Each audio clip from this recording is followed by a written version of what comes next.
I'm not misinformed at all, but I'm going to do a little bit of a different slant on it. I'm going to actually talk about forgiveness because steps 8 and 9 are about that.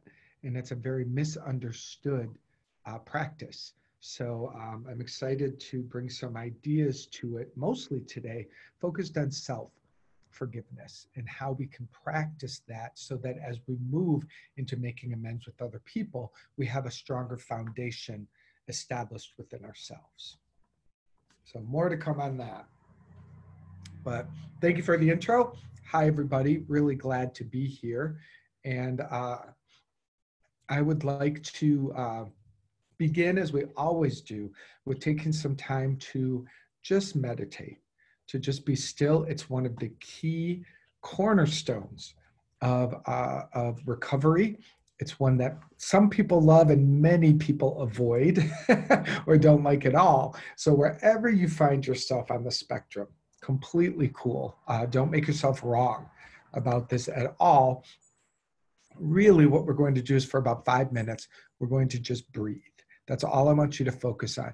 And I want to give you a lot of freedom right now. It doesn't matter if your mind wanders all over the place. That's what the mind does. So that's often what makes us stop. It's like, I can't meditate. What you really mean is, I can't sit here and let my, give attention to this mind that's running crazy. That's actually one of the best things we can do, because it is proven over time that as we just practice, that mind does begin to slow down and it does begin to calm down. And, what happens to me is I've been doing it for years and years, and then I'll have a practice where the mind is as crazy as day one. But you learn to accept whatever's here and know that the practice itself is all that matters. Showing up. If you do yoga, the saying is just show up to the mat. And if you sit there and or you lie there on the mat the whole class, you still showed up to the mat. So let's use that total acceptance as we move into meditation.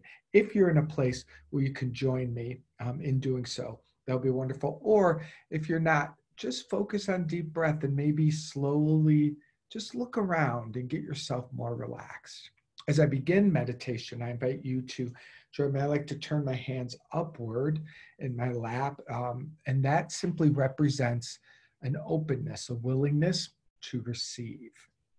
And then also lift your chin up ever so slightly, opening our heart space and our throat to kind of open that up. And then as you close your eyes, lift your attention up as if your inner gaze is focusing on your eyebrows or the center of your forehead. So this is the posture for us to meditate. And I'm going to invite you to begin focusing on your breath, breathing in through your nose, nice and slow. Feeling the body expand, and take that body as far as you can. Stretch it, stretch it, stretch it, and then exhale through your mouth, blowing it out. All the way emptying out. And then begin another inhale through the nose, nice and slow. And on this one, imagine your spine growing taller, creating more space as you stretch yourself one more time with as deep of a breath as you can, moving that into an exhale through the mouth whenever you're ready. And as you exhale, imagine growing even taller inside yourself. And a third time, breathing in through the nose.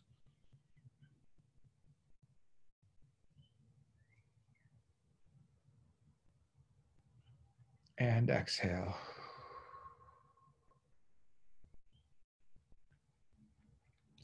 And now allow your breathing to return to its normal state, focusing your attention on the sensation at the tip of the nose of the inhale and exhale. See if you can just keep your focus there. If the mind wanders, when you notice it, release the thought and return to the focus.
Release the thought. Return your attention to the breath and the tip of the nose.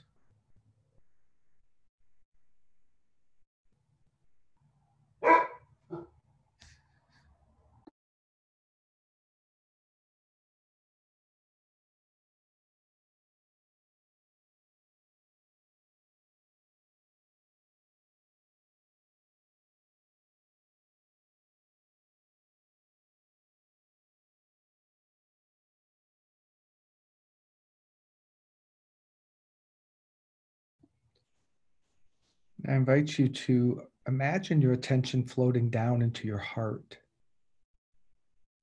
center of your chest, breathing into your heart space. And perhaps if you can, if it feels good to you, join me in setting an intention for yourself and our time together today. Maybe the intention to be open, the intention for deeper recovery, the intention to feel loved, the intention to grow. And according to our topic today, perhaps the intention to deepen in your understanding of forgiveness.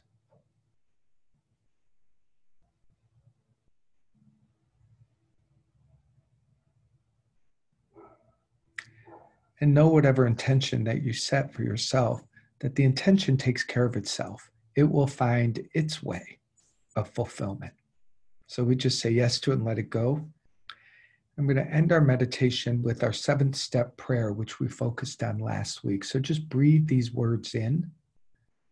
My Creator, I am now willing that you should have all of me, good and bad.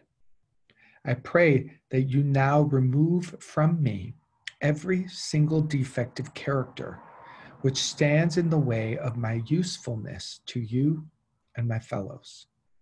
Grant me strength as I go out from here to do your bidding. So take another breath. Whew. And opening your eyes whenever you're ready, bringing your attention back into the room you're in as we move into our focus and our lesson for today. We did it. We meditated. Good on you. Thanks for joining me. So today, as I said, I want to teach on forgiveness. It's a gigantic topic. You can spend your lifetime exploring this practice. But for us in recovery, it's a very, very important practice. And it is built into the steps. It's about making amends. It's about asking God to remove our defects of character. So there's been it's doing the 4th and 5th step. So there's been a healing process that is activated through the steps. And there is an experience for most of us, hopefully for you, if you've moved through the steps, that your spiritual side is growing.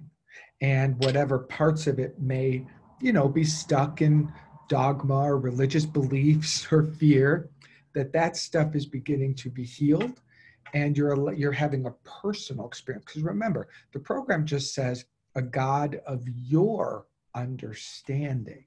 So it's not about mine. It is not about any religion. Many people line up with religious gods because there's a collective agreements that work for you. But if they don't, then you are given full permission and support in the 12-step program in recovery to find whatever works for you, whatever feels greater than yourself. It's something that you can lean into and begin trusting more fully in your life. Now, what blocks us very often from doing that, of course, is a lot of our childhood experience and the addiction itself. But underneath that, as I've worked with just thousands of people over my career, is an underlying inability to forgive, to let forgiveness set them free so that they can be relieved of that undergirding of guilt and shame. Like there's this in the subconscious mind, there's like this grid of guilt and shame. And if that remains inside of us, then it continues to activate feeling bad about ourselves, and it continues to support the addiction. And, you get the, what I call it, a lot of people call it the fuck it's, fuck it, who cares? Well, very often that comes from many small experiences before that moment of feeling guilty, feeling wrong, feeling shame. And we can only take that for so long until we can't stand the feeling anymore. And then acting out, using becomes the relief. And that really did work for us in the beginning. It worked well. It just became our destroyer at this stage in life. So if we get to the core and we can get dissolved inside of us the resentments, the regrets, and the pain of guilt and shame, as that dissolves, you have less fuel towards acting out. Or when life circumstances come to you that trigger acting out, you have a better chance of building a new relationship to it, because that guilt and shame doesn't immediately take over you. That to me is the greatest gift of forgiveness. But let me move into what I believe, and this is all my teaching, by the way. So I want you to, as always, take what works for you and leave the rest. That's very important. I want you to listen openly and then just see what works for you. I've got some simple things that you can practice that you'll prove in your life or you won't, right? So the first thing is, most people misunderstand forgiveness. They think it means I'm going to be a doormat. They think it means I'm agreeing to what was done to me, or giving them a get out of jail free card, or giving myself a get out of jail free card. They think that forgiveness is like this way of, okay, well, let's pretend it didn't happen and we just have to move forward. And that is not what forgiveness is. Forgiveness is 100% for you. Now, if there's perpetrators or offenders or families, people that we're working forgiveness around, it eventually becomes a gift that we give. But you are the first recipient of all the spiritual practice and the things that you do. Your mind becomes clearer. Your heart becomes healed. Your being becomes more aligned with your spirit, which makes you able to live your purpose, set your intentions, live a good life. That's what we want. That's what we want. We don't want to just get sober and stay there. We want the sobriety to open us up to a spiritual life. Or if you don't like that word, well, you're here, so I assume you like the word. But open you up to a good life, a better life, a life that has fulfillment in it. So that's what I have, my friends. Like, I didn't stop. Thank my higher power. I didn't stop at just getting sober. I got a life. I got a spiritual life. I have meaning. I have purpose. And that is what keeps my soul healthy. And I do forgiveness daily. It is part of my daily practice.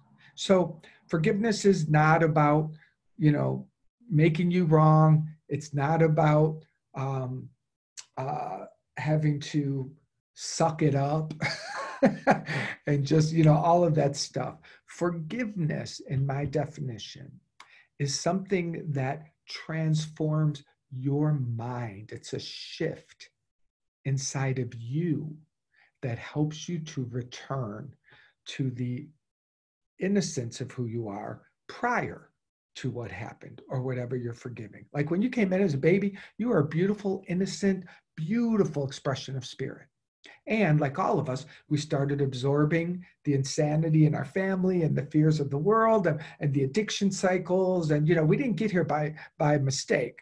We didn't come in as addicts, I don't believe. I believe we came in as beautiful, innocent babies. And life happened and we absorbed and we absorbed and we absorbed. So forgiveness gets rid of all that stuff that we've been absorbing. One of the big mistakes or misunderstandings around forgiveness is how it works. Most people believe I have to forgive. I'm the one that has to forgive them. Oh, great. I'm the one. And we even do to ourselves, like perhaps you've said it or it's been said to you. Can't you let that go? Haven't you forgiven that already? Or we beat ourselves up. God, I thought I forgave this already. And I would say to you, you probably did do some work on it, but forgiveness is an ongoing practice. It's not a one-time deal. You also probably went to the gym last month, but if you only go to the gym once a month, you're not going to get any results. But you understand that. You don't go, I don't get it. I went to the gym last month and I am still as unhealthy as I was a month ago. And the whole world would go, yeah, you got to go 3 times a week. You got to apply yourself for a stretch of time for your body to change. Perfect analogy. When you forgive, do forgiveness practice, you have to apply yourself and do it over a stretch of time. And over time, the shift will begin to happen and it will occur for you. But most people don't put enough consistent practice into it. So that's number one of the misunderstandings. Not a one-time deal. It's a spiritual practice. The other confusion is, again, that I probably started there and I went off, but I have to forgive. And I want to set you free from that. And I want to say, I can't forgive. I can't forgive any more than I can stop myself from being an addict. This is one of our biggest teachings about getting into recovery is you can't stop being an addict. You are powerless. And if you could have, you would have. So what does the program have you do? It has you go to a higher power. And the higher power brings you your relief, brings you the healing over time. And believe me, I know that feeling. I know the feeling of, wow, something greater than me did this. Because I know what I do with myself. I'm very clear on my pattern. But something greater. That's the exact same thing for forgiveness.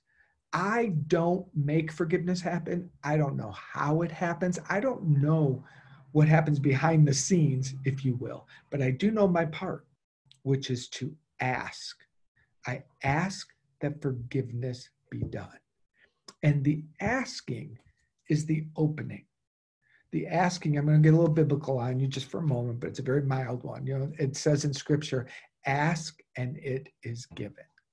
I really believe that. I mean, you know, we could go a whole down a rabbit hole of it, but I'm just going to say, I believe that direction. And the reason it tells us to ask and then it's given is because asking is the opening up that allows us to receive, right? In the unforgiveness, we're closed. We've got a story, we're stuck. But asking pops it open. And then it's like your higher power has the ability to begin getting in there. And I think forgiveness is like a mystical something that's done unto you. You don't do it. So set yourself free. If someone says to me, can't you forgive that? Nope. I can't forgive that any more than I can stop, being an addict. But it's not my job. But what is my job? My job is to ask and to surrender and to keep turning my attention, giving over the story, giving over my beliefs about myself, giving up where I think I'm going to be on the other side of forgiveness, surrendering all of that and just asking that it be done. I have a perfect analogy that I always talk about, which is imagine you're walking down the street and you fall down a 30-foot hole. And there you are at the bottom of the hole. Now, you might not feel great about yourself because that happened. You might even have seen the hole, but there you are at the bottom of the hole. What you can't do is you can't jump 30 feet back up onto the street. You can't, and you know that, so you don't feel bad about it. What do? You yell up and you ask for help. You scream up and a passerby hears you and they drop a rope, they drop a ladder, they help you get out of the hole. That is the same thing. Unforgiveness or being stuck in our story, our resentment, our fears, our past is like being stuck down a 30-foot hole. But we believe we're then supposed to get ourselves out of it. Asking for forgiveness to be done is activating your higher power. And I like to imagine like a golden rope comes down that hole and it wraps itself all around me and it lifts me out of the story, out of the experience, and it places me on a higher ground. It places me free of the story I was trapped in. Did whatever happened in the past happen? Yeah. But my relationship to it has been transformed. My belief about it has been flipped over. Even the way I know myself in relationship to it is changed. Now people on the other side of forgiveness will say things like, I see now how that happened and I'm a better person for it. I see now that my whole life is about helping others because of this. On the other side of forgiveness, we are made different. And in being different, we are made better and we become able to serve, to help, whatever it is. Most people, if you watch people in the world, they're starting nonprofit organizations, they're leading movements, they're doing things from an experience of their past that they healed from. And it's moved them into a desire to help others. That too exists in program, right? In program, as people become healthier and healthier, sober, more sober and more sober, they get a sponsee. They start helping others to do the same thing. So that's what happens to you as forgiveness begins to transform your mind and again, open your heart. It heals your relationship to the story. One of my favorite teachers, her name is Byron Katie, and she uses a simple analogy. She says, you were bit by a dog 10 years ago. And for 10 years, you keep re-biting yourself every time you think about it. It's like it happened then, but every time I rehash the story, I am re-experiencing the emotion of it. And that's where we get stuck in patterns of pain, patterns of self abuse, or I don't know the word, but we just keep repeating the regret, the anger, the resentment, and that needs to be relieved and healed. To me, that is forgiveness. So let me repeat this because it's an important thing. Most people think they are the ones who do forgiveness. We have the gift from 12-step program to know that our higher power is what we lean into. Now, how do we do it? Your part, this is like so simple. This is like your awesome day, my friend, because your part in recovery, as I said, is to ask. And here's your sentence. I ask that forgiveness set me free. That's it. I ask that forgiveness set me free. If you would spend 3 minutes in the morning breathing, I ask that forgiveness set me free. That's 7 words I had to count. If you spent 3 to 5 minutes in the morning and at night when you go to bed just breathing in and out, those 7 words, just like you are just opening and opening and opening. And I don't know how it happens, but I also don't know how electricity works or gravity works or lots of laws, invisible laws in the universe. I don't know, but you get to live in the results of it. And some of the things that begin to shift is, and one of the greatest things that begins to shift is you find yourself perhaps thinking about it less. Like if you want to forgive, like you've got just horrible judgments against yourself, which many of us do, as we forgive that and we ask that forgiveness set us free, we'll notice that, oh my gosh, I haven't been beating myself up as much as I usually do. There's more space in my mind. Like you just notice suddenly that there's less of that happening. Or if there's forgiveness between you and another person, you'll find yourself repeating the story. You know how you just repeat a story over and over and over and you just feel crappy? Well, part of the story's purpose is to just hit that shame button and make you feel bad, make you mad, get that fuel. And if people do that enough, their whole existence becomes that. They become known for the anger that they are. Like they've lost themselves and they've identified so fully as that unhealed part. So like there's we can really get ourselves stuck in some negative energies. So over and over and over, that starts to become less and less and less. And one of the proofs of forgiveness, which I have in me countless times, is a person that I was so resentful for, just beating them up in my head. Now they walk through my mind and I'm like, oh, no, nothing triggered, or a little tiny trigger, but I can immediately go, Oh, I ask that forgiveness set me and this person free. And so that's the line when you're adding a person to it, by the way. I ask that forgiveness set me and so free. You can use, I ask that forgiveness set me and my mom free. I ask that forgiveness set me and my parents free. I ask that forgiveness set me and my partner free. Whatever person you're experiencing angst and struggle with or unhealed pain, you can use their, you can close your eyes and just, I like to see them in my mind's eye, as far out as they need to be. Some people it's okay to be close to my mind. Some people 20 feet out. Like there's just too much, story I have about me and them. I don't see them as innocent free at all. I see them as my enemy, which is my sign that I need to do forgiveness. So I would say, I ask that forgiveness set me and Joe free.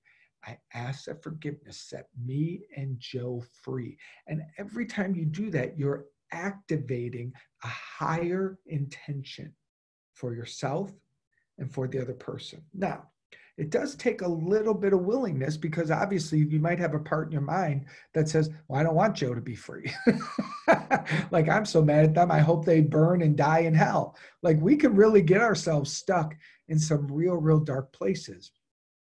But this is what I've come to know and believe, is that I'm only as free as I am letting everyone else be free. Meaning, I can't profess that I'm free and in recovery and have 10 people on my list that I hate, because that hatred is the poison I keep drinking. This is the problem. So unforgiveness always backfires. It's like a boomerang. It's a boomerang. I can shoot out the story that they're the problem, but it's going to come right back and hit me, and I'm going to suffer. And how do I suffer? Just slow it down. I spend time thinking about it. That activated my energy. I feel mad and crappy. Now my energy becomes toxic. That destroys the organs and the muscles, and the body gets sick. Like, you can literally go down the destructive path of unforgiveness to physical sickness. And you can certainly go down the path to it leading you to acting out or using once again. So this is not taught us this way in program, but I find it to be an amazing adjunct to the steps and to our program if we can develop a forgiveness practice. And again, how simple is the practice I just gave you? I ask that forgiveness set me free. I ask that forgiveness set me and whoever free, right? So I'm going to lead you through a process. Let's do it. I'm going to do it in 3 ways. I'll just follow, like whatever comes up inside me. But if you can keep your eyes open, but it's better to close your eyes if you can, because we're going to use imagery inside our head. So close your eyes and take a nice deep breath. Relax. I've given you a load of information. So just let's settle it in and imagine it kind of breathing it into us so it goes deeper.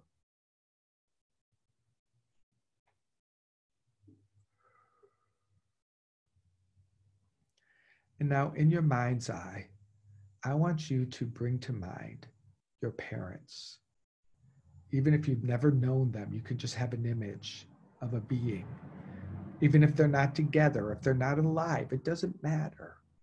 But see them, like mine are divorced, but I'm just going to bring them together because they were together when I was born or whatever. And they're just standing there in my mind's eye. Now let them be as close or far away as you want. If you have a lot of unhealed stuff with your parents, it's okay. Put them away. See them in a distance. See them in a way where your energy doesn't get stirred up. But here they are in your mind. And we say 3 times. Say it with me, inside or out loud. I ask that forgiveness set me and my parents free. I ask that forgiveness set me and my parents free.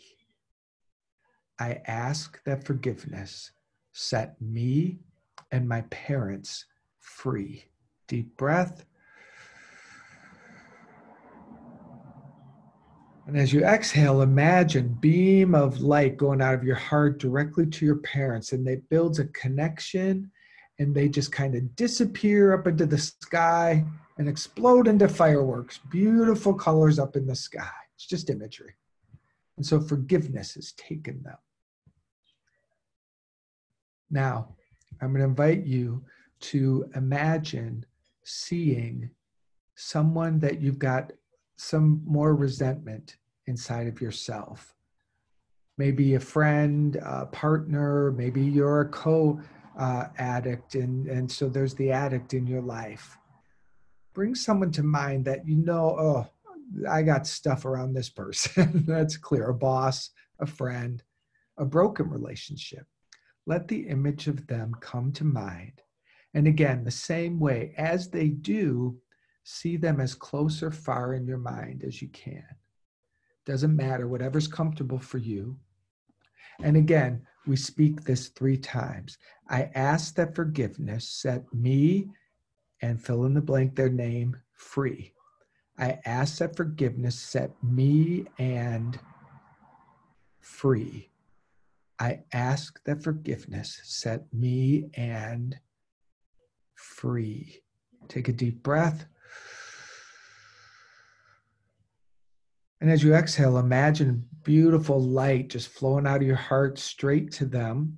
And they receive all of that light and they just go up into the sky and explode into fireworks. I like to blow people up into fireworks because it just feels happy and freeing. I'm going to do one more. And this time I'm going to ask you to bring to mind yourself.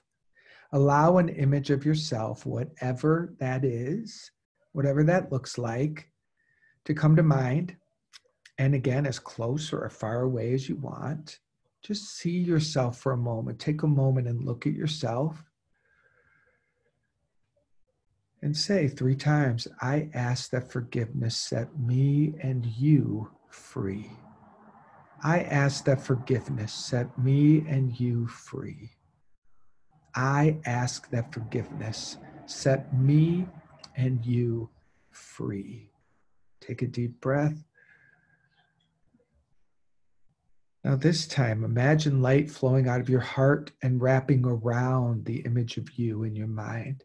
And the light pulls that image of you closer and closer and closer until it literally, if you're comfortable, then let it melt right into your heart. Imagine that image of yourself coming right into your heart because it really needs your love. I ask that forgiveness set me free. I ask that forgiveness set me free. Take a deep breath. Whew. Opening your eyes when you're ready.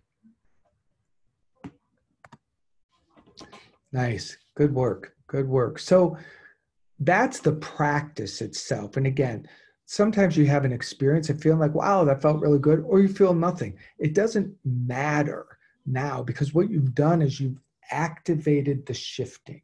The change has started to occur. Now, what I do, and it's very simple, when the story comes back, because it will, right? It's not fully relieved very often in the first time, but if I start thinking about them, all I do is go to forgiveness. That's my invitation. That's not wrong.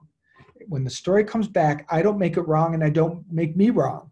I don't go, oh, I thought I already did this. Nope. I go, oh, that's a call for more forgiveness. How do I know? The story's here. I'm thinking about it. So now, instead of entertaining the story, I use the story to activate forgiveness. You get the flip? It's huge and it's simple. We just have to remember it. And again, I don't care how forgiveness is done. I don't get lost. I don't care if you hate the person. Just say the words. All you have to do is say it and it will begin shifting for you. And the results will be the gift to you. Again, ultimately, and here's something else. People always say, all right, well, I'll forgive them, but does that mean I have to see them? Does that mean I have to go to lunch with them? That's always the one they use. Do I have to hang out with them? Let me tell you something. That's just a way to block forgiveness. You don't have to worry about who you're going to be on the other side. Forgiveness is like a bridge, and you're on the side of unforgiveness. As you allow forgiveness to walk you over the bridge on the other side, I promise you who you are will make the right choice because you'll be different. You might choose to hang out with them, and you're so different that a healing has taken place. Or you may really decide, nope, there's a boundary here. I'm not hanging out with this person for whatever reason, but that boundary will come from your higher power. It will come from a place of solidity. It won't come from the unforgiveness. Boundaries from unforgiveness keep being broken.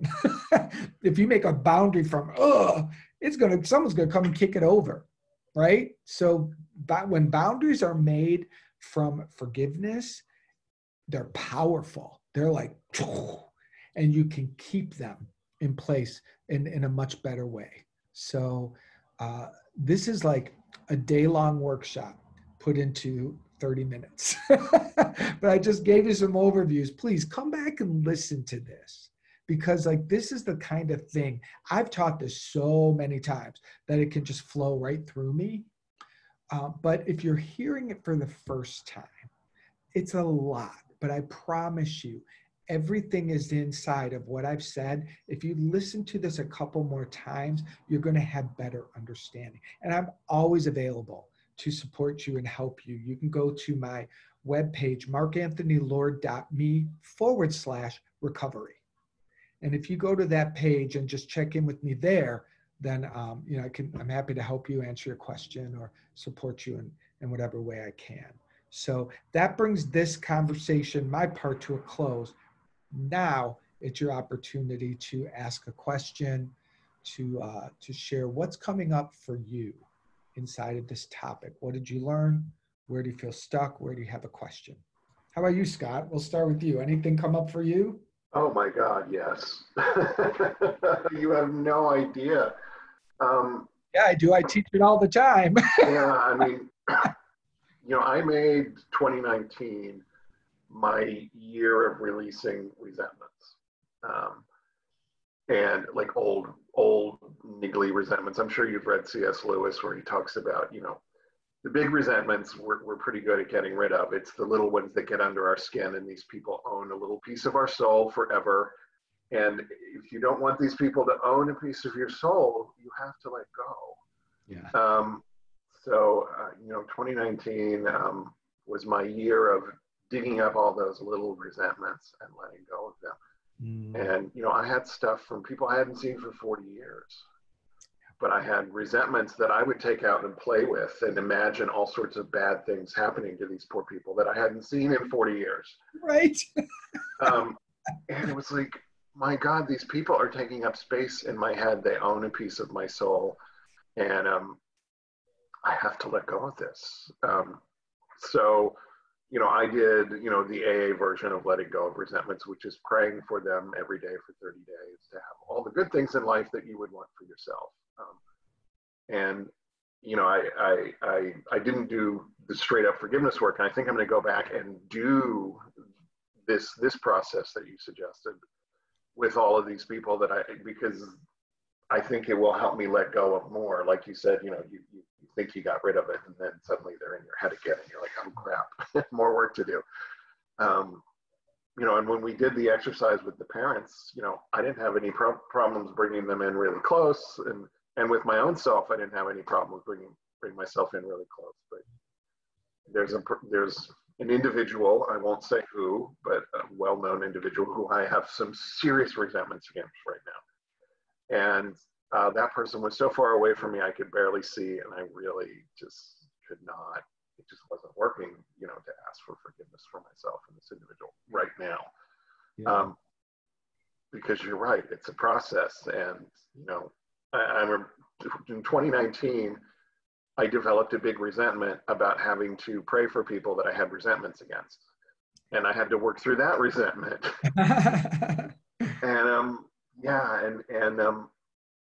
the support network around me kept reminding me, this isn't for them, it's for you.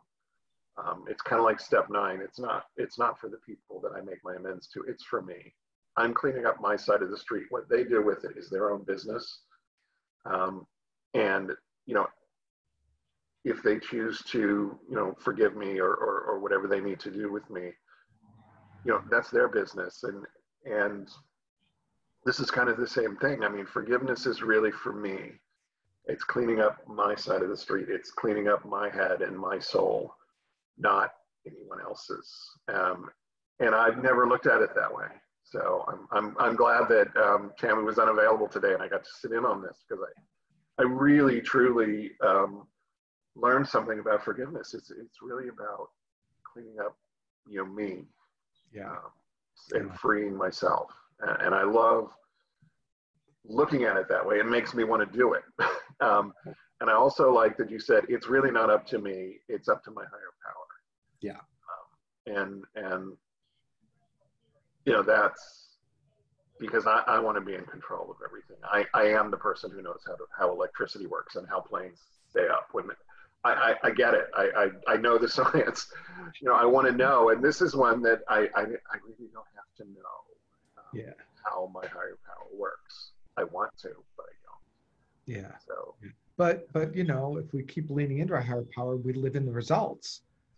So we can see the effect of it for sure. I'm not as smart as you, so I don't understand all those laws. So I can really pull out like, I don't know. We're all equally smart, just in different ways. In different ways. Yeah. Yeah. Good. Well, cool. Well, thank you for sharing that. I appreciate it a lot. Yeah, and I also really liked the analogy that your friend gave you with the dog. Just getting bitten over and over and over by the same dog.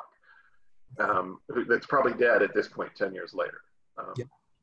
And that's kind of what resentments feel like to me. And I will go out over resentments. If I ever go out again, it'll be over resentment.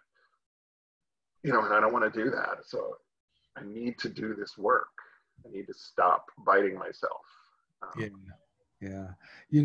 I want to take the dog analogy a step further, because this is how it works. Like if you get bit by a dog and then it's kind of unforgiving, and then you're afraid of dogs. And so now, and every time you think about it, you get more fear inside of you. And every time you repeat the story, now like every dog you see makes you very scared. Well, you know what happens? Dogs smell the fear and you become more susceptible for a repeat experience.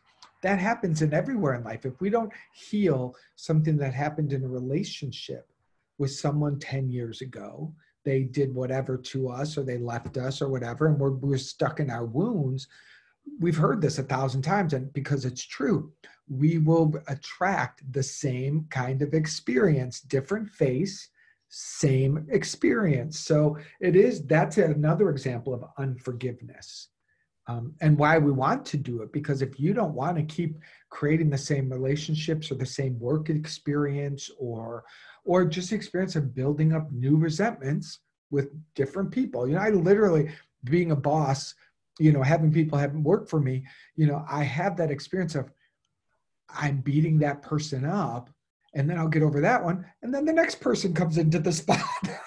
Because they didn't do what I wanted them to do, and I'm all upset with them, and then I let that go, and then the next person. So it's like a whack-a-mole game, at the carnival. Like you're just always trying to beat them down, and forgiveness can just make you put down the paddle.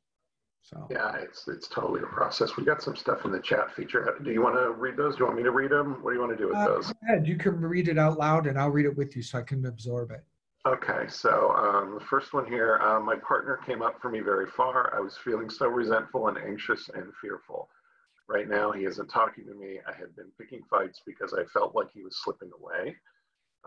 I was acting from my fear of abandonment and making things worse instead of respecting his need for space. He did voice it out that he wanted to be alone 2 weeks ago. 3 days passed that I did leave him alone, and then came fully in to pick a fight, pushed him further away. And that's just how things have been these past 2 weeks.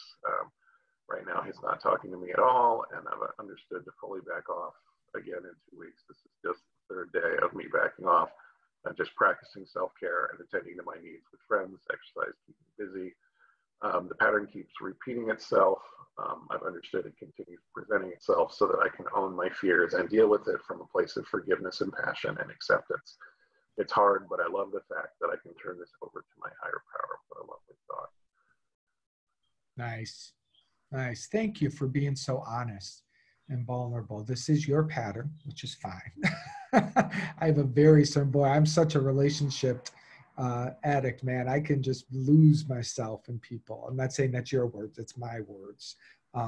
But I really appreciate you sharing so candidly. And as Scott read, it's like, oh yeah, you're outing your pattern. here, which is really great. So, like you can just run when you hit day 3, whenever you're hitting that point, man, that's when you just run forgiveness. I said forgiveness set me and so free. Like really, you want to just like make it a mantra, nonstop inside of you. Because if you can get through another day and then another day, the pattern's breaking, and you're getting yourself back. That's what we really want. I know we feel like we don't when we're hooked into somebody else. We just want them. But you don't, like the deepest soul, you want yourself. And that's the gift you get if you move all the way through this. And the truth of the matter is, if I may, my friend, because I've been there too, so I can speak of the truth, you're much more attractive when you let it go. When we're obsessed and clingy, we just become less and less and less appealing, and even repulsive. That is the result. We become repulsive.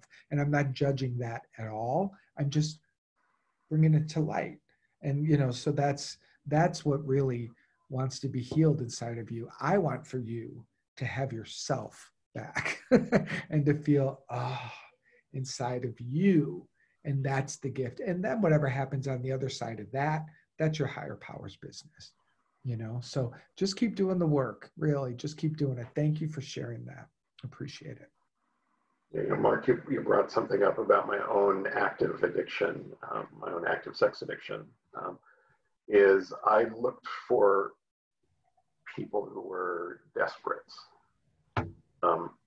because I could prey on them. I was a predator. And if you were desperate, I would come in and take advantage of you. Now in my recovery, desperation in other people is really unattractive. That neediness and clinginess is really unattractive. But when I was very actively unhealthy, I would look for that because I knew I could use it to get not necessarily my needs, but my wants met in that moment. And that's a really interesting, another thing that just came up for me. Wow, I've never really realized that the difference between what I was attracted to before versus now, 20 years into recovery. Yeah. Yeah. Mine plays out in that area a lot too. Again, with work, I would, if there's 100 people to hire from, I'd pick the one broken winged bird. That's what I would call. Also, I was learning. My coach and counselor got me like, "Oh, you got yourself another broken winged bird to rescue." Yeah. We all have these patterns. We just got to love ourselves. Like we can't make ourselves wrong for this because we're not alone. And that's what, I don't know about you, but when I'm in it, like, my addiction makes me think like I'm the only one who's this horrible and everyone else appears to have it all together. So that's why meetings and going to hang out in places like this is so helpful, All right, my friends, well, we're coming to a close for today. Thank you so much for coming. Thanks for being here, Scott. I really appreciate your help. Thank you. Yeah, I love filling in, so. Yeah. And especially on one that was, he was like you were talking directly to me. So. Well, your higher power got you here. Mm-hmm. Yeah. Yeah, and that's for all of us. So again, everyone, like not to make it about me, but if this topic is interesting, go back and listen again, and you'll get a little more out of it. Just because it is such a big idea that I unpacked pretty quickly. So I thank you for being here. Let's take a nice deep breath together. I'm going to close my eyes and turn within again. If you can do that, that would be great.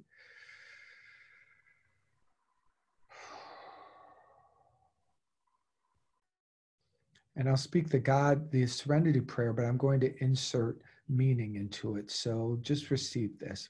God, my higher power, grant me the serenity, which is a peaceful mind and an open heart, to accept the things I cannot change, like being an addict, unforgiveness, points of view, resentment, my self-perceptions, many of my ideas about the world, patterns. Help me to accept the things I cannot change, and the courage, the strength, the willingness, the courage to accept the things I can. And what I can change is my idea about my higher power. What I can change is my action around just praying and forgiving more and activating it more, and the wisdom to know the difference. Take a deep breath with me. Whew. All right, my friends, I really appreciate you showing up. I do. I'll be back here September, the first Wednesday in September, and we will dive more deeply into this, probably, well, the ninth step, the process of making amends, in a way that we can do that from a place of a higher power. So I look forward to it. And thanks for being here, Scott. It's been great to see you.